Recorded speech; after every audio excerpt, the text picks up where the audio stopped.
locked during the struggle, or was it already broken?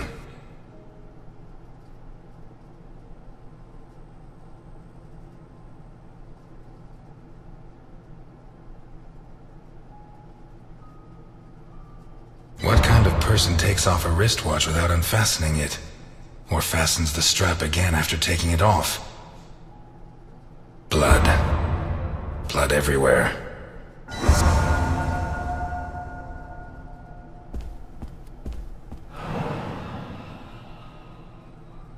This was opened recently.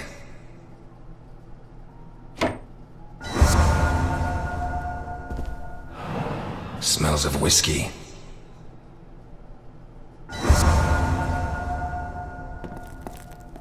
Glass on the floor indicates the window was broken from outside.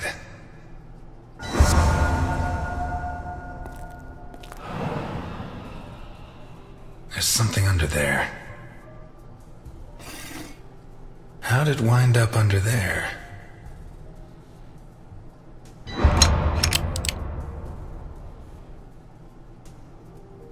Not one round fired. It must have happened fast.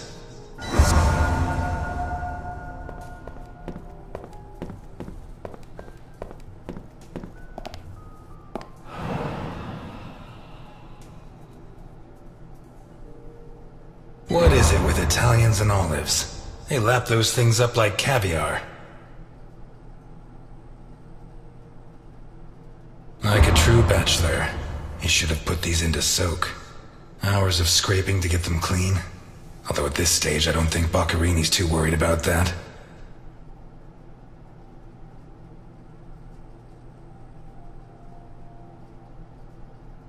Four glasses. 2 of water, 2 of wine. I've always been a whiskey man, but I know a good wine when I see one. Leftover lasagna, and it looks good. Why is it that 2 out of 3 Italian gangsters are great cooks? I'll never understand what the deal is with them and cooking. The plates and the glasses leave no room for doubt. Boccarini had company for dinner.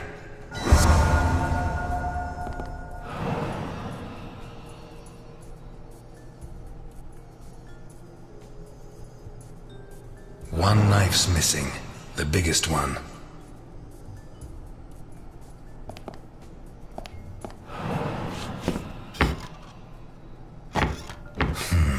Shut from the inside.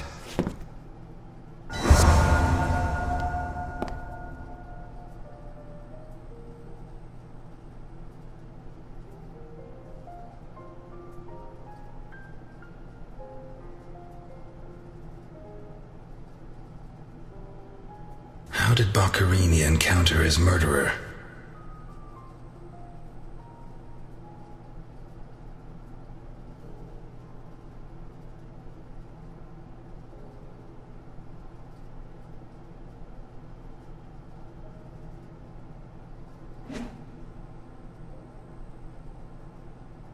The evidence suggests that the events began in the lounge.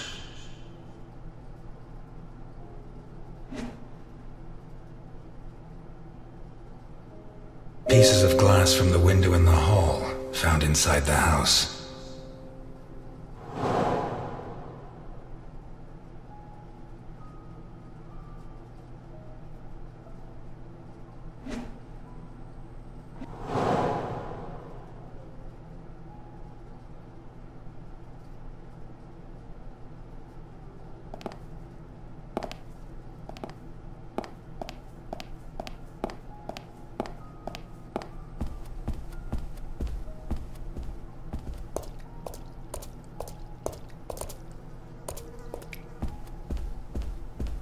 Takes a strong man to tear that out, or several.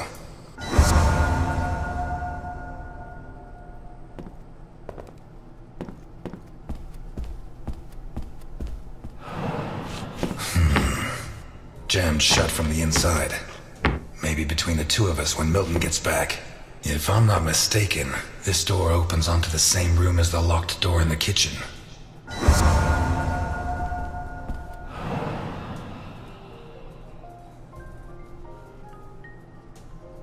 Blood and some kind kind of sticky liquid.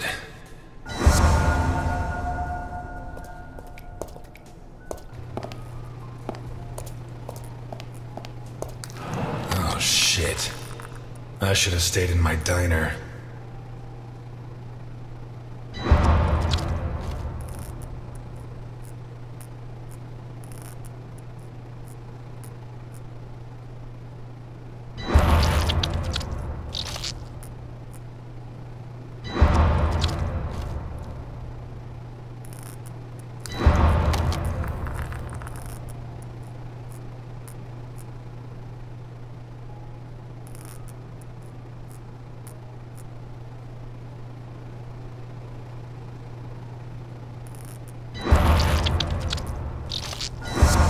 Are these teeth from the body? Well, at least I know why his teeth were pulled out, more or less.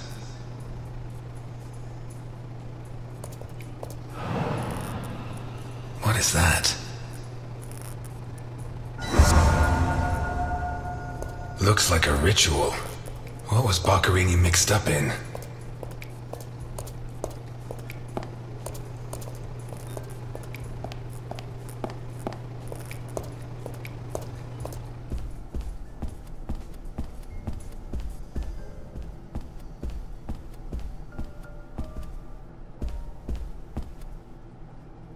This car looks too classy for a forger like Boccherini.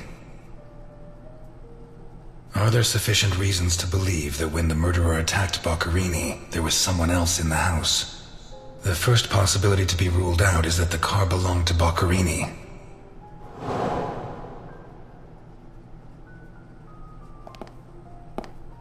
Vermont plates. Someone drove a long way.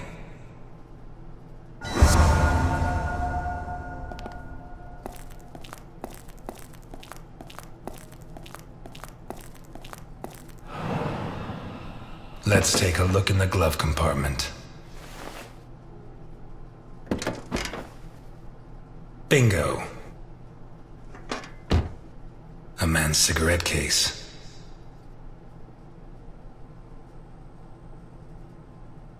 OB, one of the Boccherini clan?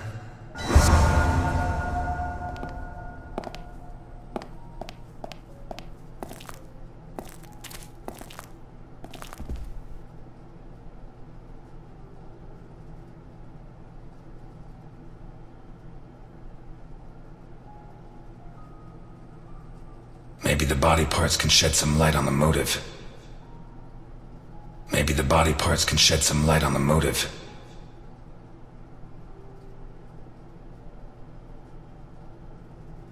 Boccherini's teeth were all pulled out. The murderer tore Boccherini's hands off. A broken table, scratched and covered in blood. Two pools of blood, one on either side of the dining room table. The murderer tore Boccherini's hands off. Boccherini's teeth were all pulled out. Hands ripped off, teeth torn out.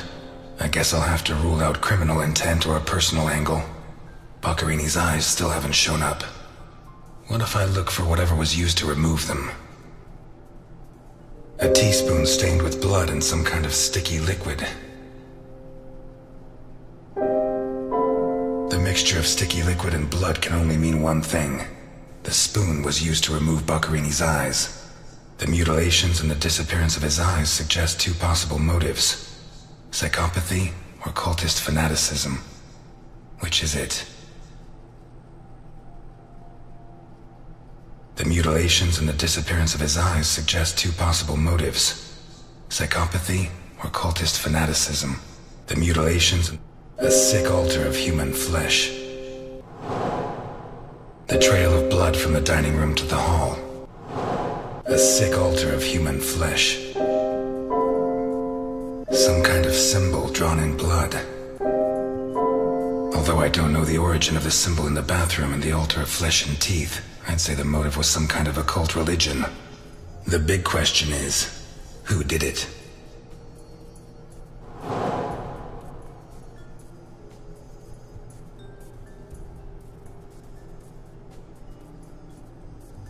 Dirty plates, glasses, and silverware from a dinner for two. Pieces of glass from the window in the hall, found inside the house.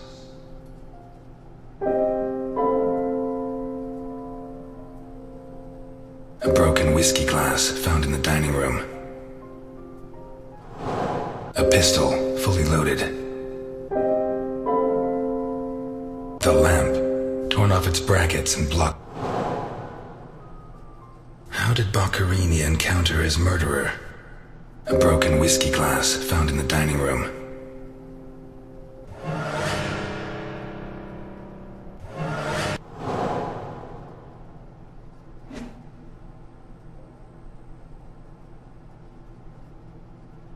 The evidence suggests that the events began in the lounge.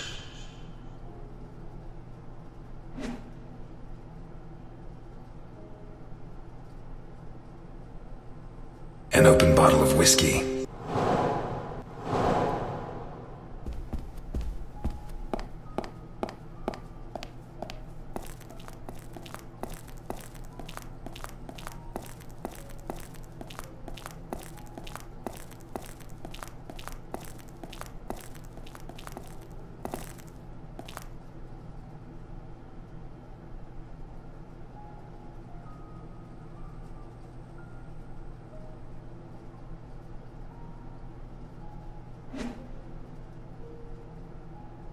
A car with Vermont plates. The initials OB on a cigarette case. 1. It has Vermont plates. 2. It's too luxurious for a criminal of his standing. 3. The initials on the cigarette case don't match his name. The next possibility that needs to be ruled out is that the car was stolen. There should be evidence that there was someone else in the house. The trail of blood from the dining room. A door in the kitchen, blocked from the inside. It opens onto the same room as the jammed door in the corridor. The lamp, torn off its brackets and blocking the stairs. A door in the corridor jammed shut. It opens onto the same room. Dirty plates, glasses, and silverware from a dinner for two. The dirty dishes and glasses prove that Boccherini ate lasagna with one other person. Was Boccherini's guest still in the house when the murderer showed up? What looks like the bottom of a broken glass buried in Boccherini's back. A broken whiskey glass found in the dining room. A door in the kitchen, locked from the inside. It opens onto the same room as the jammed door in the corridor. A blood-stained wristwatch with the glass broken and the strap fastened.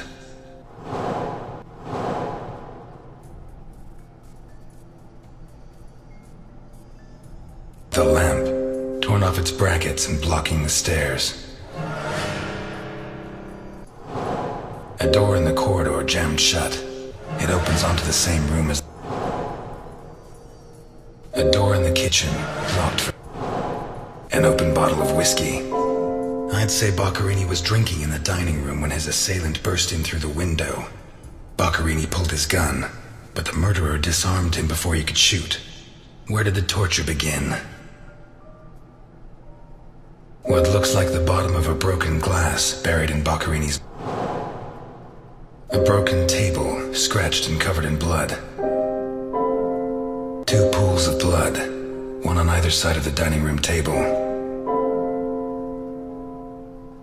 A blood-stained wristwatch with the glass broken and the strap fastened. The bloodstains show that the murderer began to torture Boccherini on the dining table itself. That was where his hands were torn off. As a result, his wristwatch fell to the ground. How did the body reach its current position? The trail of blood from the dining room to the hall. What looks like the bottom of a broken glass buried in Boccherini's back. The lamp, torn off its brackets and blocking the stairs. Boccherini, already minus hands, was dragged into the hall, where the murderer used the brackets of the lamp to complete his macabre diorama.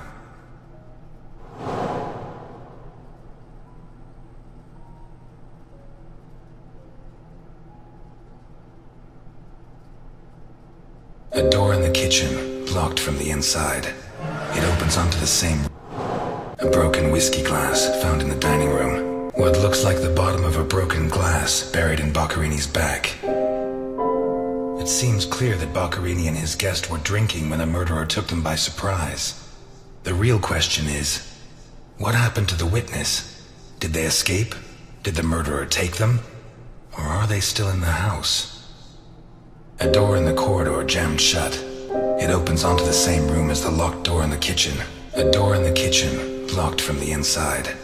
It opens onto the same... One locked door could be a coincidence, but two locked doors which open onto the same room can't be. Either I'm completely wrong, or the witness is in that room. But I need Milton to open one of those doors.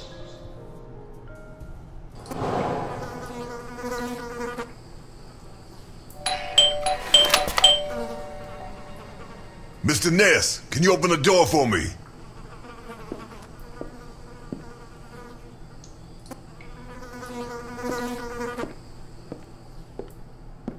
It was open. Why did you ring? I thought I should use the doorbell so I wouldn't startle you.